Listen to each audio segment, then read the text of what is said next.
इनमें अधिक उपज के कारण संभव हुई है। उन्नत किस्मों के बीज के निर्माण के कारण जो इस क्षेत्र में रिसर्च और शोध हुआ है, आधुनिक कृषि पद्धतियों के कारण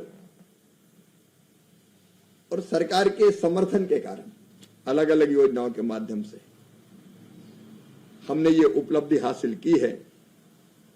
कृषि मूल्य वर्धन जीबीए में लगभग 33% हिस्सेदारी के साथ हमारा हॉर्टिकल्चर का क्षेत्र, बागवानी क्षेत्र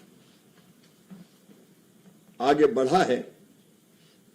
और अगर हम 13-14 में जहां हमारा समग्र बागवानी का उत्पादन 280.70 मिलियन टन था, तो अब बढ़ के 24-25 में 367.72 मिलियन टन पहुंच गया है। अपने आप में एक उपलब्धि है, अपने आप में एक रिकॉर्ड है। फलों का उत्पादन, सब्जियों का उत्पादन और बागवानी आधारित बाकी फसलों का उत्पादन भी तेज गति से बढ़ा है। भारत प्याज का भी सबसे बड़ा, विश्व का सबसे बड़ा प्याज उत्पादक देश बना है और हमारा अकेले भारत का 25% योगदान है प्याज के उत्पादन में। सब्जी, फल और आलू के उत्पादन के मामले में भी भारत दुनिया का दूसरा सबसे बड़ा उत्पादक देश है। मैं ये कह सकता हूं कि हम कभी हमारे खाद्यान्न की जरूरतों के लिए दुनिया के दूसरे देशों पर निर्भर थे।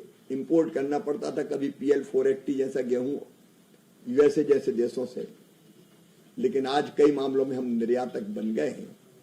इन उपलब्धियों को लिए मैं किसान को बहुत बहुत बधाई देता हूं। लेकिन इसके साथ साथ रूरल डेवलपमेंट के क्षेत्र में भी जो काम हुए हैं वो असाधारण है। रोड कनेक्टिविटी 500 की आबादी तक के तो हर एक गांव को प्रधानमंत्री ग्राम सड़क योजना के माध्यम से जोड़ दिया गया है।